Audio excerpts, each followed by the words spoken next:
Welcome back to Notorious Autosports. This week we're getting back into finishing the HMS 5.0 final assembly. You guys get to see what I did for all the nice finishing touches, make that thing look as nice as I possibly could.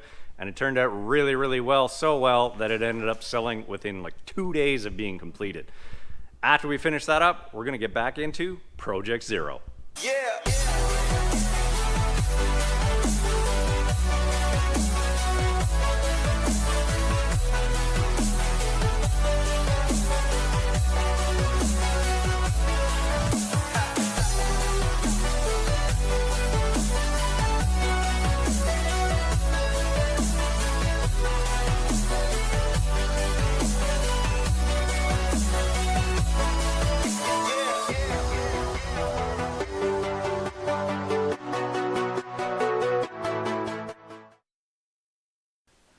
To say this has been a long, drawn-out engine build process would be putting it very mildly.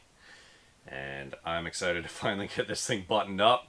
If you are back joining me again, thank you very much for tagging along again, because, as I said, it's been a long time coming, and I appreciate all coming back around. This has taken me a long time to get to this point, just because of a lot of other things that are happening in the background, things that I will be mentioning in the near future. But for now, unfortunately, it's just taken a toll on everything else. All my projects have had to go on the back burner, but I'm finally excited to get around to finishing this engine up and finally making it look whole again, even though I've never actually seen it as a complete engine. If you don't know a lot of the backstory, I got this block. It looked like it sat at the bottom of the ocean as a boat anchor. That is where the HMS 5.0 nickname came from. I've got these heads from my friend Andrew. I got the intakes upper and lower, although he's not aware of it yet, but he has graciously donated. Thank you to Mr. Infamous. And I'm pretty sure the push rods are out of another buddy's engine that he had in high school. A couple other bits and pieces. So this is kind of just a whole bunch of different parts put together. As I said previously, it's all stock rebuild, but we're going for all OEM, clean, tidy. It's going to work well, and we've got all new bearings, rings, gaskets, all the important stuff here. So we're going to go ahead, get these cylinder heads dropped on, get some intakes on. It's going to start looking pretty cool. I hope you guys like what I did with the color schemes. I've got some custom paint done that I've done on the upper portions. As you can see here, I went with a two-tone with a cast aluminum, and we've got the satin black on the block, or low gloss black on the block there. I got the oil pan done, the timing cover and water pump all on. Last night I spent hours wire wheeling and sandblasting pieces and painting them and just going through and trying to make them look as best as I possibly can. If you guys think you're going to do this real quick, you can, but it's not going to look like this. So let's go ahead and get some cylinder heads installed. Alright, first steps before we drop the head gaskets and heads on. I'm going to be installing some new dowel pins, which will be in the outer lower head bolt locations. And these actually locate both the cylinder head and the gasket. Here's the old one. I was able to save one of them, but this one's actually pretty good. A lot of the time, by the time you get them out of there, use vice grips. They're seized in there. They're all chewed up, so they're no good. So just throw them away. Get a new kit. We've got the Pioneer S-1112, and this comes with 4 dowel pins, 1 for each corner. It's going to make sure that everything's lined up nice, goes where it needs to. Really simple to install. Just lightly tap it with a hammer. They have a bit of a radius edge, and they drop in there real nice. Drop them down. Time for some head gaskets. Alright, we've got our Felpro head gaskets here, and these are actually both the same as each other.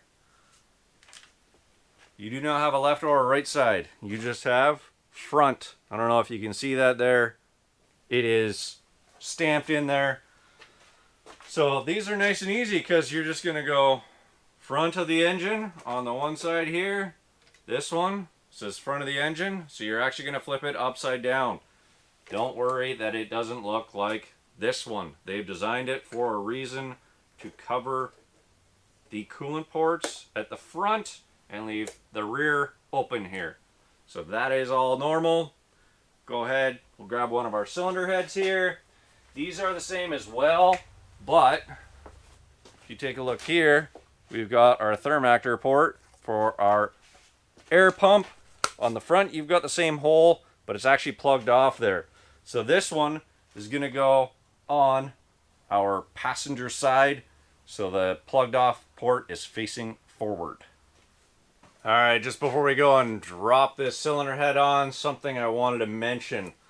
It's not a concern in this application because we are using a stock piston.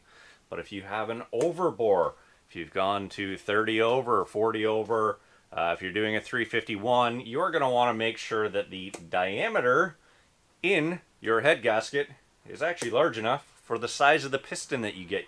You can't use this gasket on something that's overbored too much because you're actually going to have this fire ring encroach into the bore area, and your piston would technically come up and make contact in certain instances with that head gasket. So just something to keep in mind. We've got our head bolts. I've got a little bit of engine oil on the threads just to help them so that they go down nice and easily without having any binding. This ensures accurate torque. And on the bottom ones here, we're going to want to use thread sealant on all of those. I went through and did a thread chaser on all these bolt holes when I was redoing the block. If you guys do that, you'll notice your thread chaser will actually drop in all the way. It won't bottom out.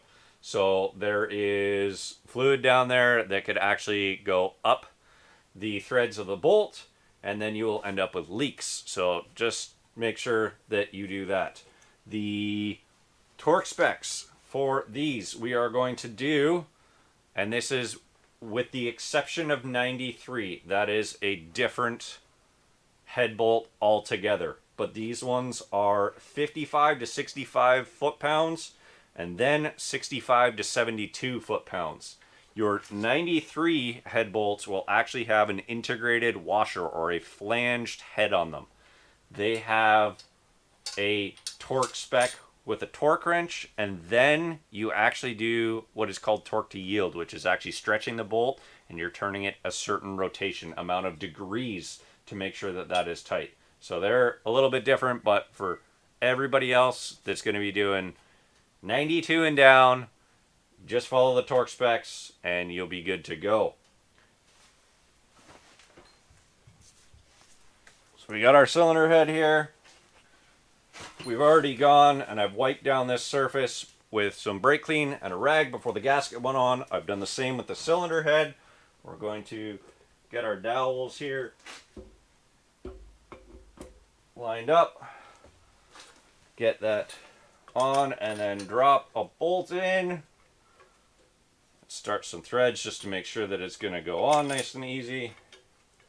And then we'll go through and we'll drop the rest of our head bolts in here. We'll get our shorter ones that run all along the bottom here with the thread sealant. And there is actually on the front, on the passenger side, one that is actually a stud, because a wire harness bracket goes onto that. So I will show you that when I get there. Alright, so we've got our lower bolts dropped in with the thread sealant. I am using Worth PTFE pipe sealant. It's always worked really well for me. And this one is just a simple to use bottle. It's kind of got a little squishy accordion. Just works. There's lots of other stuff out there. I'm sure you can get something on Amazon or just go down to your local auto parts store and they'll have something that'll work for you. So we've applied some thread sealant onto all these lower ones. This is that stud I was talking about. Drops down there.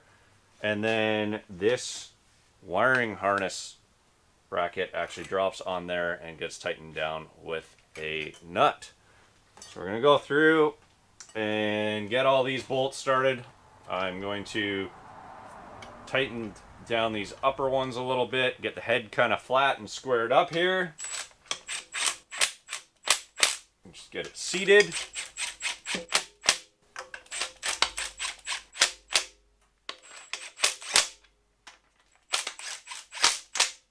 And then we'll go through and get all our lowers here.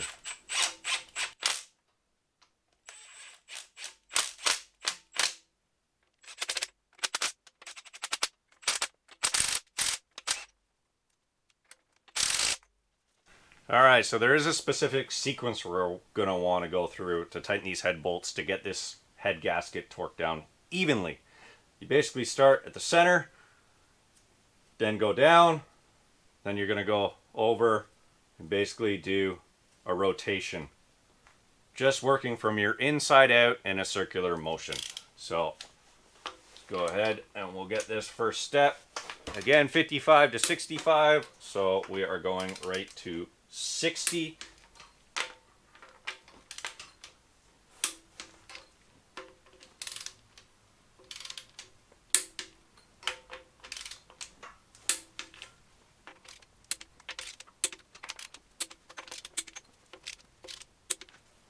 And then our second step is 65 to 72. So we're going to go right up to 70. We'll go through and we'll do them all again. And after this step, I'm going to go through and check them all once more to make sure that they did all get torqued up to 70.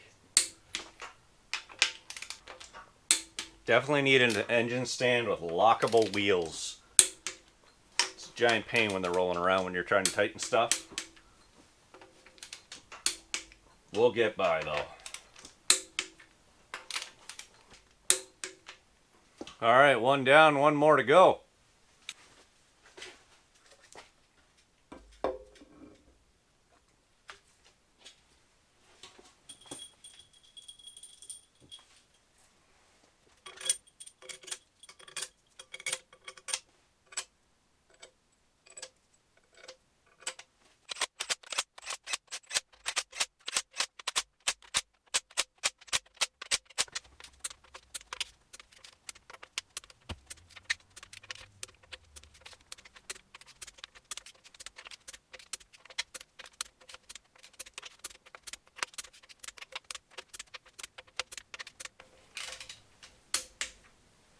There we have it.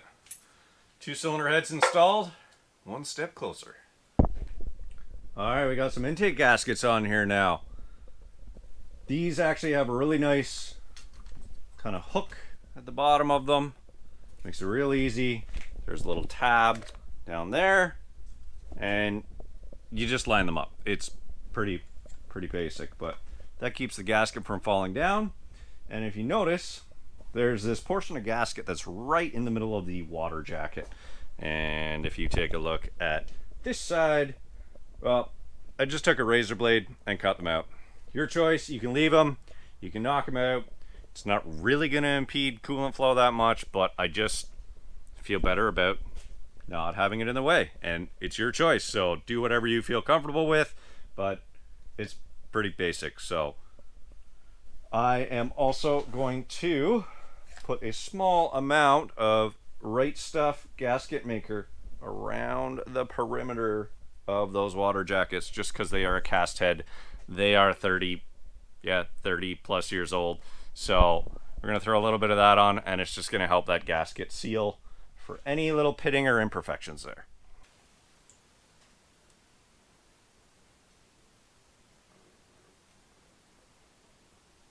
Just a thin coat. Nothing crazy.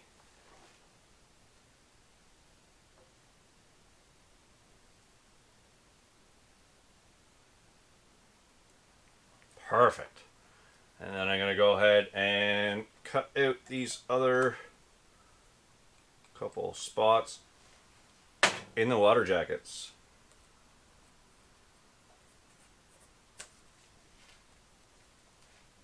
Just make sure you don't drop the tab down in the head, because then you got to do a lot of extra work.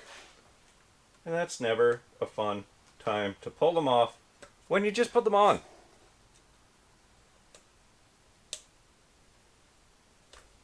Simple. All right, we'll grab our lower intake, drop it on, but before we do that, we've actually got to put a 1/4-inch bead of sealant. I like to use the Right Stuff because it actually works on everything. It's amazing. Oil, acids, they don't eat it. It stands up really, really well. And well, these silly cork gaskets, they just don't work. They're supposed to drop In here, you trim them to fit, and then they move around, they dry out, they harden up, they leak. Not worth it. Just get rid of them.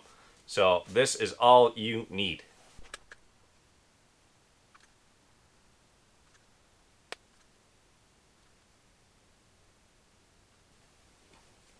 Make sure you get it down into the corners here as well. There are also rubber gaskets in place of those cork ones. They're not much better. On the rear, they especially like to squeeze out small block Ford, small block Chevs. Same idea. If you were to use them, what you would do is dab some silicone in the corners and then put those down, or lay like a very thin skim coat, put those down. Again, I recommend just don't do it. It'll leak at the back, then run back down the channel through your bell housing and imitate a rear main seal. You'll be all pissed off because you just refreshed your engine, put a new rear main seal in, and then it looks like it's leaking again. Then you got to pull your intake off. It's just a waste of time. So solve the problem the first time and just don't use the supplied gaskets.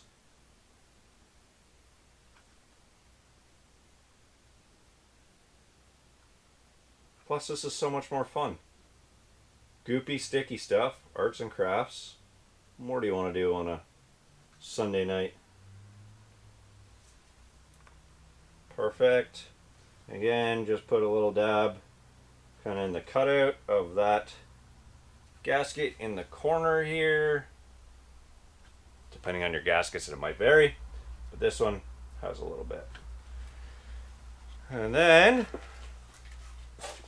we're gonna grab ourselves an intake, drop it on. Now, the bolts on the lower intake do not actually need any thread sealant, although the ones on the ends do tend to seize up the most because they go to, well, open holes. So not the worst idea. And again, do this at your discretion, but you can put a little bit of anti-seize on them. So we have our lower intake here. We have our intake air temperature sensor and our coolant temperature sensor already installed, both with thread sealant as well. And if you've got a lot of corrosion on the bottom of the ports as well of the coolant on the intake, just like on the cylinder heads, or even, and of course the camera dies. So as I was saying, if you've got some pitting in those ports on the intake, thin skim coat of sealant again, and that will just alleviate any chances of coolant going from the coolant port into your intake ports there. Don't really want to be burning or leaking coolant. So we'll take this, line it up with the bolt holes, drop it down, squish that silicone in there real good. I'm actually, just to be sure, going to lift that intake back up. Ooh, lost a gasket. But we can definitely see that we had a couple spots where the intake actually wasn't sealing right in the middle there. So I need to make my bead of silicone a tiny bit thicker. So it's a good thing I checked that. We might have had a bit of a false alarm on our hands there because I didn't really actually apply a lot of pressure onto the intake downwards. Plus, once we get some bolt pressure on there, it will bring it down some more. We got our corner bolts, which I was talking about with the anti-seize, and I will actually be using it. Why I had mentioned use at your own discretion. There's all kinds of debates, discussions, whatever you want to call them, about people using it and saying the bolt's backed out. I find that really hard to believe. There is actually, you're supposed to torque these 23 to 25 foot-pounds and then retorque them once the engine has gotten hot. So if you skip that step, maybe it wasn't the anti-seize problem after all. And also, think about it. You use anti-seize on brakes and suspension components all the time. They take a lot of impact, vibration, feedback from the road. I don't have issues with that ever backing off, so I can't really see why you'd have an issue here. So we're going to go ahead and do that. There are two, actually, I got a little ahead of myself. That back one actually gets a stud.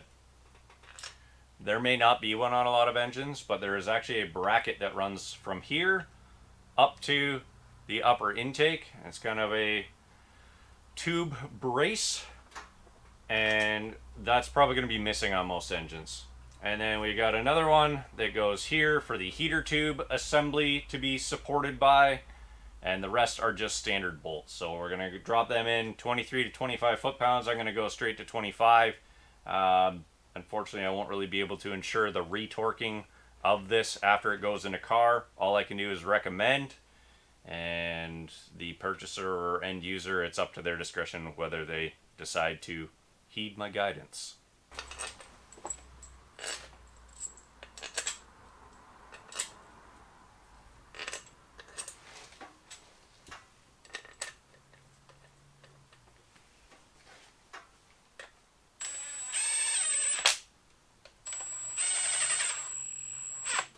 We're going to do the same kind of idea as the cylinder heads with this, where we're going to start in the center, do the circular motion towards the perimeter.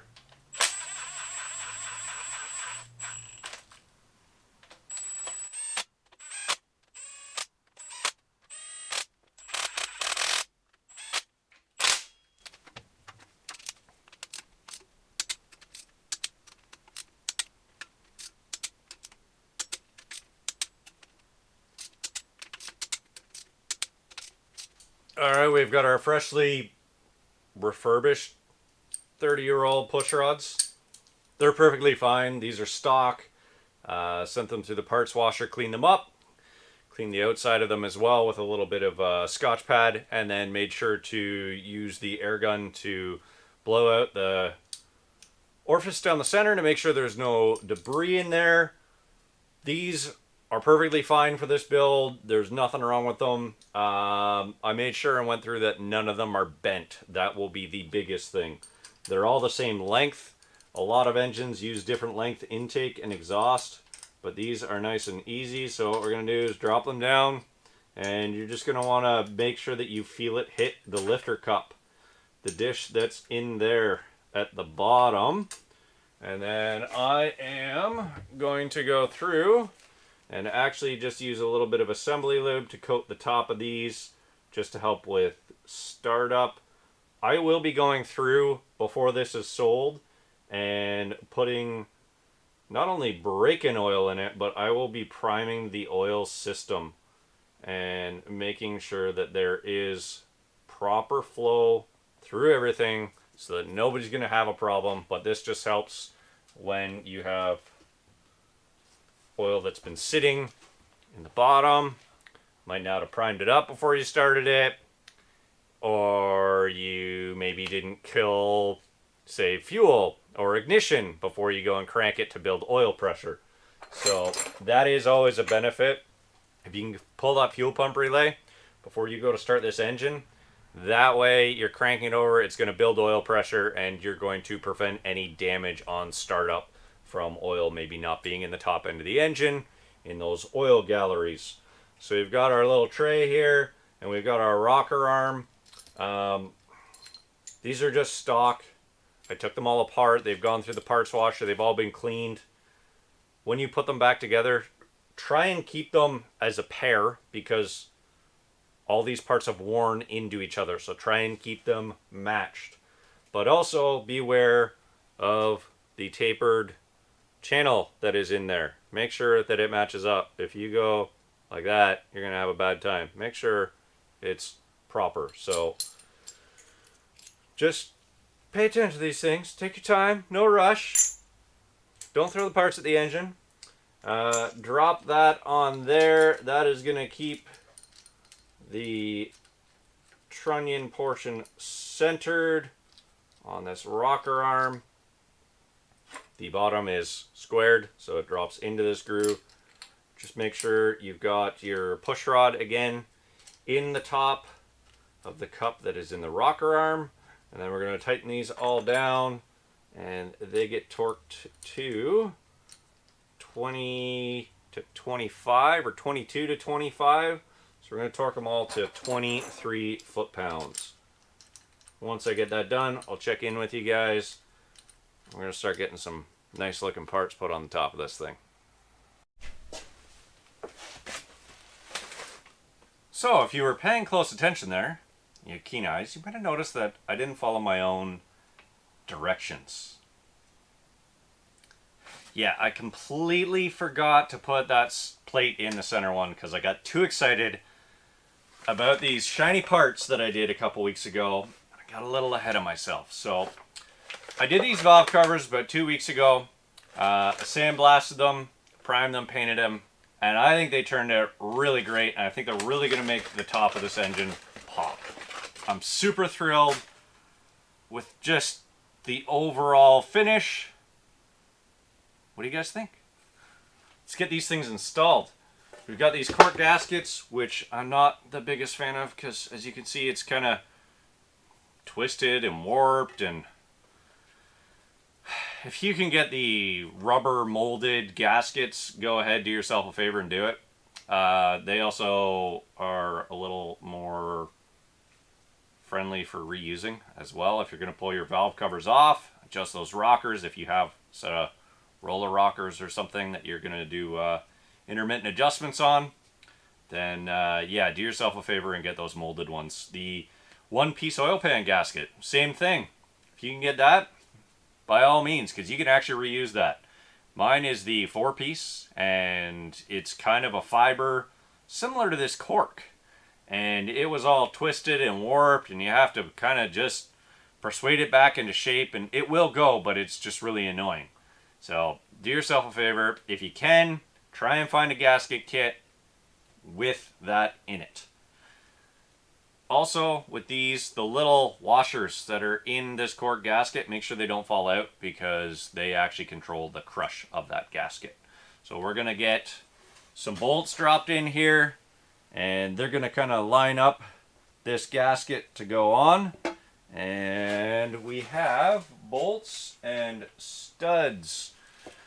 Studs here for the first two, and they hold the spark plug wire retainers or separators, if you will. And then on the driver's side, it is just the center lower bolt that, lower stud there, one on that side. So we're going to go ahead and get these dropped on and get them torqued down to, they are going to be 10 to 13 foot-pounds. These aren't a super critical thing to torque, but if you're not really super familiar or you're not sure if you're going to get it tight enough, use a torque wrench. You don't have to worry about it. Quarter-inch drive ratchet, you're probably going to be perfect with this, and you're not going to really over-tighten it. All right, we are on to our final piece tonight. I've dropped some fuel injectors in. My fuel rail, unfortunately, had a bit of rust in it, so I'm not going to use that one. So I do have to go out and find another one in the stock or private inventory in the loft. So not too worried about that tonight. I'll do that afterwards. Also, one thing I found with my gasket kit, you might notice my IAC's a little loose here. There was no IAC gasket, EGR gasket, or intake, or, well, actually, yes, upper intake gasket or throttle body gaskets. So my kit looks like it might have been for a slightly different variation. Not a big deal. I do have a bunch of those gaskets stashed away. I've just got to dig through and find them. So we will get that together here. But in the meantime, I'm going to throw on the final piece here. And then this thing is done. I'm pretty stoked. Again, as I said, a couple little things that I'll tidy up. But for the most part, this thing is all finished up. And then we'll be ready to be sold. Let's unwrap this intake. I'm pretty happy with this one. So this isn't 100% cast aluminum original look. I actually went for a metallic silver and then did automotive 2K clear. I'm really happy with how this looks. I just wanted something that popped a little bit more than stock, and I think it's going to look pretty awesome when it's all finished up here. So I'm going to get this bolted down.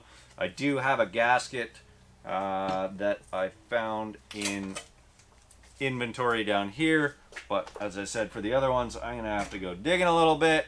So we're going to get this gasket lined up, get this intake dropped down, get some bolts put through here. Even got a real nice intake plaque to go on this too. They're getting a little harder to find these days, but I've actually got my own little private collection of them going, and was going to do some refinishing on some. Ended up getting a couple that were pretty much perfect as it is, so that can go on here to finish the look off. And then we'll have one HMS 5.0 complete.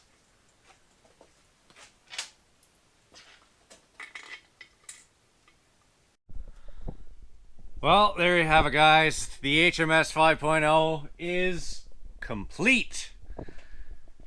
It's been a long time coming, and if you stuck around through the whole saga and even through like some of the long DIY videos, I really appreciate it. I hope that at some point it's going to help you guys. It might not be now, but maybe somebody will look up this video 6 months or a year later when they're doing a build, and all of this information and how to will help them get through their project. And that's what will really make me feel good, is just knowing that I've helped others down the road and keeping their cars going and building things in the garage or in the driveway. It's a lot of fun. I had a lot of fun. This took way too long, but that's how life goes. And that just goes to show you guys too, like, the same thing may happen to you when you're doing this in your garage for your own car. And don't let it get you down. Just realize that you'll get back to it. Make sure you get back to it. Focus on that thought that you will complete it. Even if you don't have time right now, or you run out of funds, or whatever it may be, go out, build it, do it all the way, and then reap the benefits. When you get to drop that back in your car and fire that up, you'll be stoked. It'll totally be worth it. I'm really happy with how this turned out. I hope you guys like it too. If anyone is interested in purchasing this, I'm looking to try and keep it Ontario based, because shipping long distance is kind of hard with something this size and weight. Plus, I do not want anything to get damaged. But if you are interested, hit me up, notoriousautosports@gmail.com, and we can definitely discuss that, see what we can work out. I am going to finish up, as I said, the heater tube, get a fuel rail, a couple final little touches, and then dump some brake-in oil in this thing, get it all primed up, and it'll be ready to go. Again, thank you guys so much for watching. Don't be afraid to go out and build.